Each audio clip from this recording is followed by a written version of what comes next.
Hi everyone, welcome to Brett and my first attempt at being business people.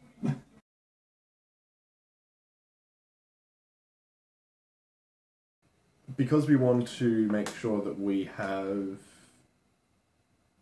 considered all possibilities, or I mean as many as we can regarding the name of our first tool. Yep. We thought, okay, we've got our ones that we like, or at least the ones that we're kind of mulling over, but we should consider making up a name. Yes.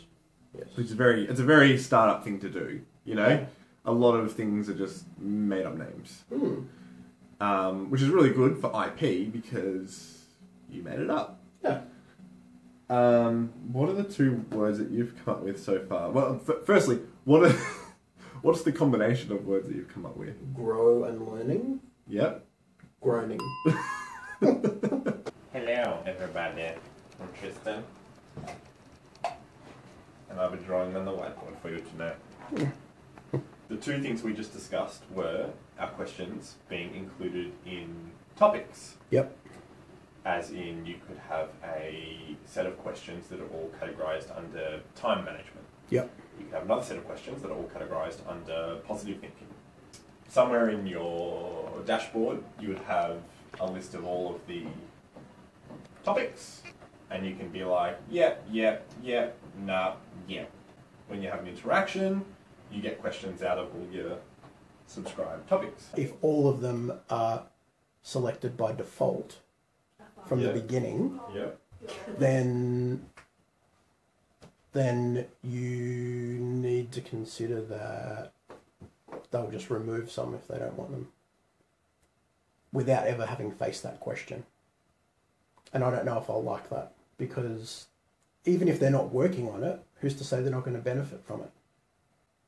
It's all well and good playing the harder, us being like, no, everyone has to answer every question.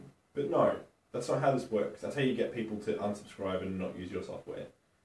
You want people to improve themselves, but have... I'm a sucker for customization. I love being able to change something and make it my own. And this gives people the option to a certain degree, do it. Reflection is one of the things that, you know, is a big part of the tool, so why not call it Reflecty?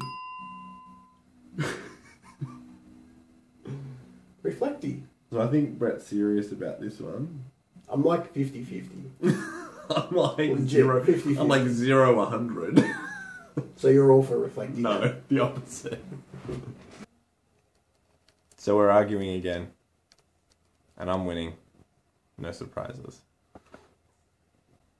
I think that a delete button is a bad idea. That means that we would never delete a user's information. Okay, so it seems like we're creating a 3-tiered system. Questions are active. I just feel like... Questions are inactive.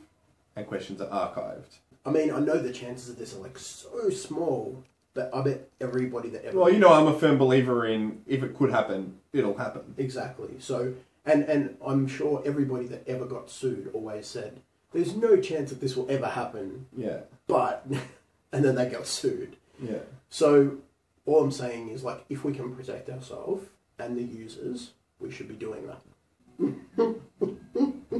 What? Impress, advance, imprance. You had a really good idea, a great idea. Yep, there we go. I don't want to understate this. That what if we had like guest questions, you know, and you use the analogy of what if Gary Vaynerchuk said, I'm going to give 10 awesome questions to the Crucial team about like entrepreneurship, for example. So he would then obviously provide us with 10 questions, we would then include them in, and people can opt into the 10 Gary Vaynerchuk entrepreneurial questions that they can then be challenged by.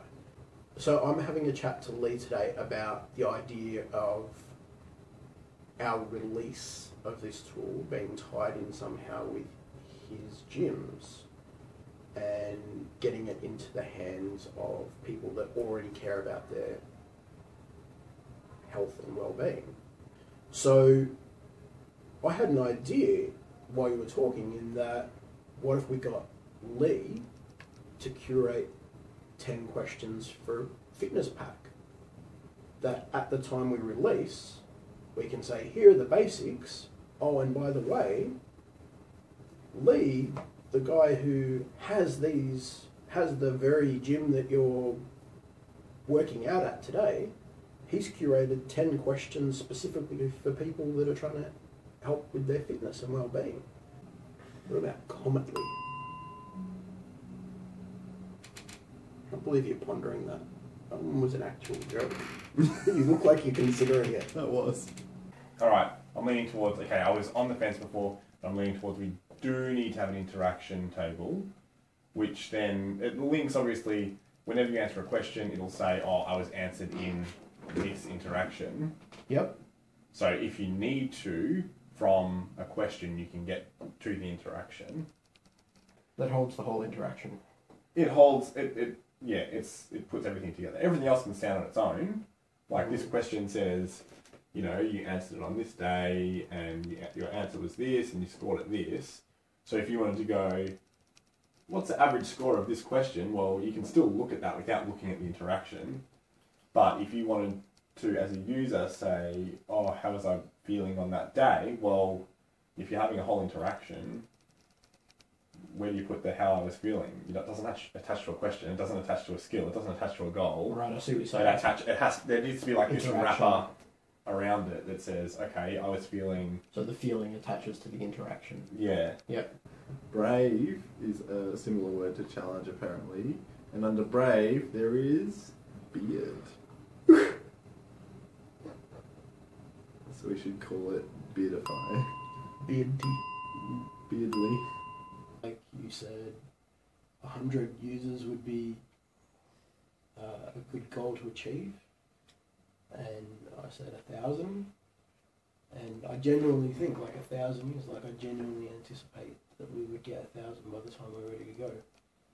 And we're nowhere near that. We're not even close to your number yet. So I'm like, that bothers me a lot. Like it consumes me more than like I could ever explain. That's the thing. It So bothers me constantly. Like everything I do, it's like in the back of my mind. maybe it's a programmer's mindset, but magic doesn't just happen. You have to make it happen, you know? Of course. So when you say, oh, I want 1,000 users, I think about that in terms of, oh, okay, well, how many followers do you have? What's the likelihood of people doing this thing? What's the interest on what we're making currently? Mm-hmm. And then you're like 1,000, I'm just like, how the fuck do you get 1,000? Like, unless it gets like advertised somewhere and then all these people are interested in using it, you're not going to hit that number. So it's just a different mindset. It's just me being like, let's be realistic. I'm not saying 1,000 is impossible or I wouldn't be over the moon with 1,000. I'm just saying that you can't go with... It's almost like cheating to say, oh, I want to get to 1,000. Oh, okay, well, how are we going to get there? Well, I don't know, we just want to get 1,000 users. It's like, no, fuck no. You need to actually fucking do something to get the 1,000 users. And that's why when I say, like, 50 users, I'm like, yeah, I feel like we've done enough to get 50 users right now. You know, cool, that'd be awesome. And then, like, saying anything more than that, for me, is like, well, we don't deserve that. You know? We don't... How can you justify saying that, you know? It's the same with someone who, I don't know, is asking for like a pay rise at work, you know? Fucking justify it, you know? Sell yourself. What? What did you think of? So there was boost. And I was like, oh, that's a good word. Boosty. Like, cool. Let's Google search that. Ah, that's a shame. There's a company that does like improving the speed of your internet. And then I went a couple further down. Boosty. Urban Dictionary defines boosty as the fat that hangs over a woman's vagina. You can usually find a boosty on a 250 pounder. Most boosties are formed from eating too much McDonald's.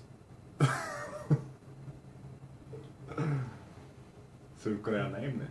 I feel like you could look at your situation from an outsider's perspective So imagine if someone posted on Reddit right now exactly how you're feeling, and he comes along, Brett, and he's like, yeah, I know how to motivate people and whatnot. Maybe you need to think of it from that perspective. You are in that situation. Step out of that situation and look at it from an outsider's view and go, this is what you need to do. This is it. Okay. Hoisty. Hoisty. Yep.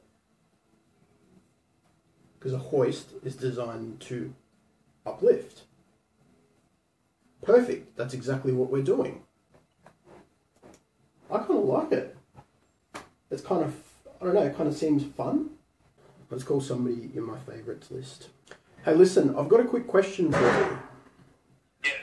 Tristan and I are sitting here and we're throwing a few names backwards and forwards for this first tool that we're going to bring out soon. So the word is hoisty. Hello, darkness, my old friend. I've come to talk with you again, because a vision softly creeping. To come out and meet the people behind where all the support goes to, it's incredibly satisfying to see it and to feel part of it, even for one night. It's just been an eye-opener for me. Damn. That's cool. Oh, shit. I think I had better things to say than you, but that's fair enough. Clearly not. Yeah, I guess so. I Things to more than 300. don't know if he caught it, but Brett was in that. You got a pretty good bit in there. Yeah! So right, we got a spot in there. Yeah, that's awesome. Who's the crucial team? Who are these guys? Sharing such great value, such wisdom. All the wisdom.